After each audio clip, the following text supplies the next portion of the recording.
the hot topic option release. I don't fit the aesthetic. All jokes aside though, guys.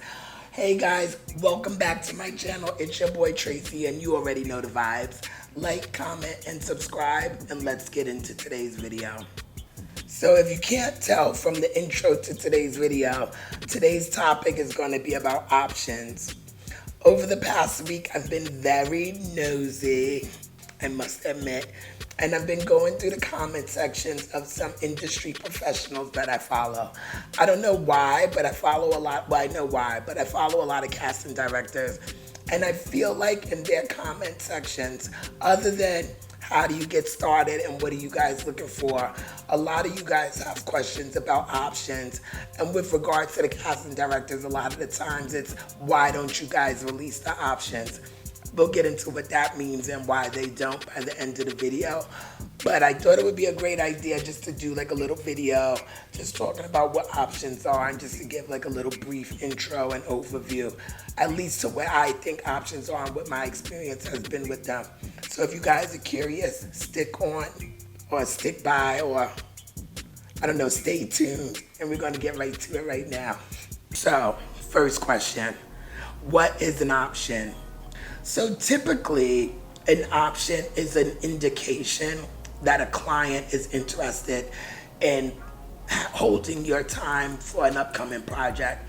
So like, let's say there's an editorial shoot coming up for Italian Vogue.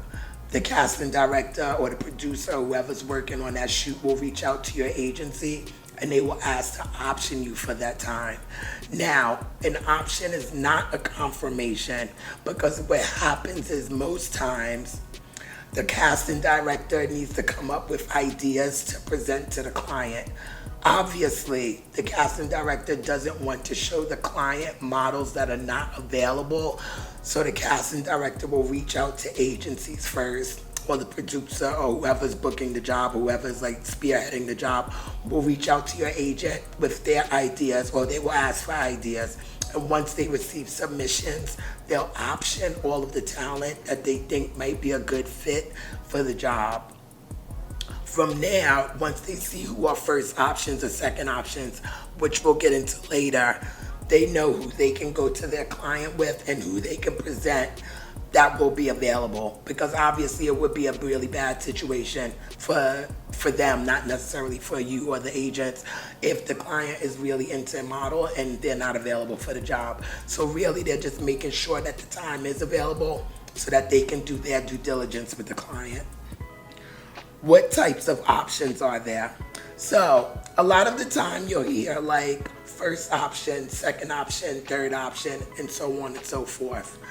Basically, the options are numbered because you're only one person, right? You can't do a million different things at the same time. So the options are numbered in order of who has the precedence. So, you know, typically that'll be the person that either puts the option first or the job that's the biggest. So the biggest job or the most important job or the first job will be a first option. And then any option thereafter will then be given second, third, and fourth. If the first option releases, the second option has an option. I know you're gonna hear that word a lot this video. Has an option to then become a first, and then the third can move up to the second, blah, blah, blah, blah, blah. But basically that just gives it a little bit of an order so that clients know where on, you know, not on the totem pole, but like how realistic it may be that you can be available for their shoot. Obviously, if a client needs to present to, you know, the designer or whoever they're talking to tomorrow, and you're still a third or fourth option, they know that most likely it might not really work out in time. Whereas if they know you're a second option, they know it might be a possibility, you know?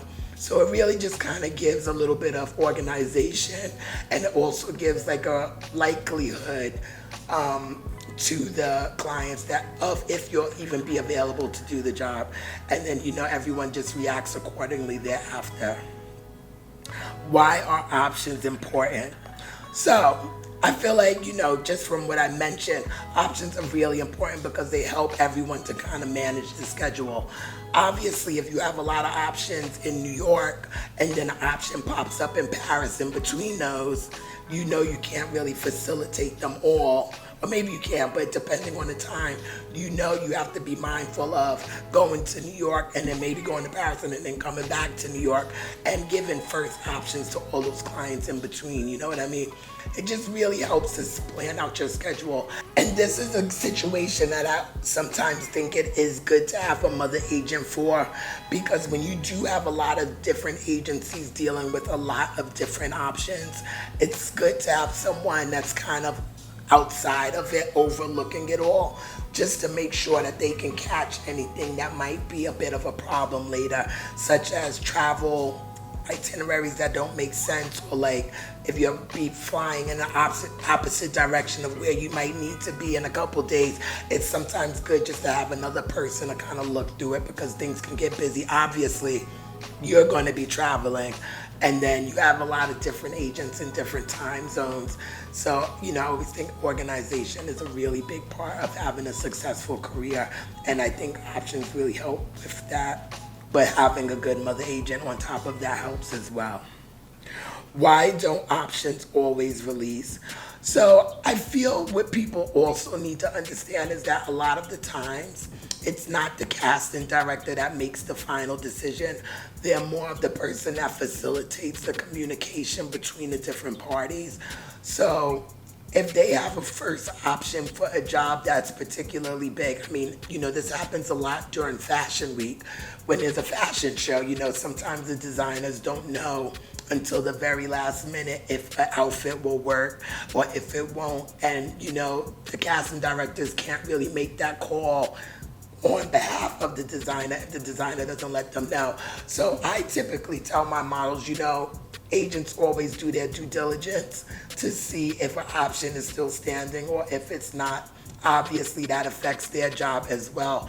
But typically, if you don't have a confirmation within a healthy amount of time of when an option is to happen, more often than not, I think it's released.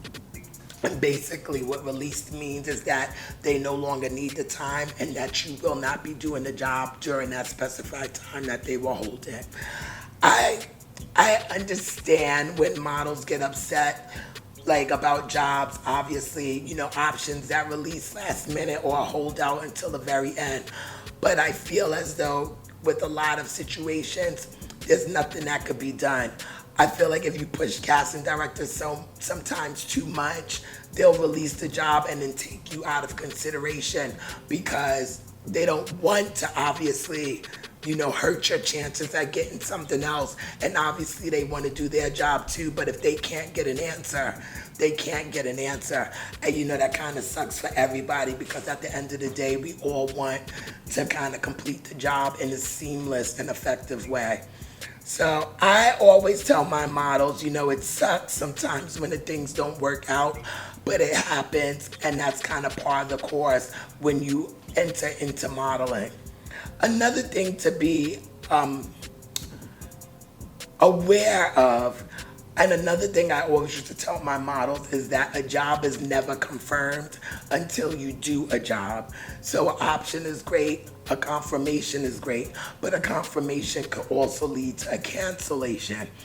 And I only bring this up on the conversation of released options because I don't think, that's as bad as a canceled job. So I feel like, you just really need to manage your expectations.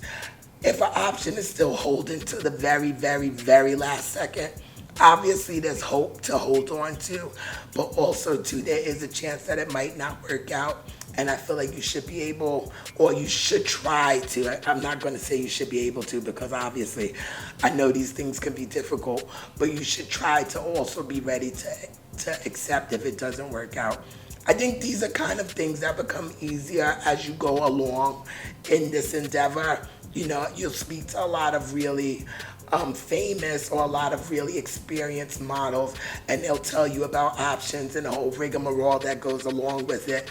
But it really is a big part of the job, and it's just one of those things that you kind of have to learn to roll with. As always, guys, you know I appreciate your questions, and I really want to help you learn more about the fashion industry.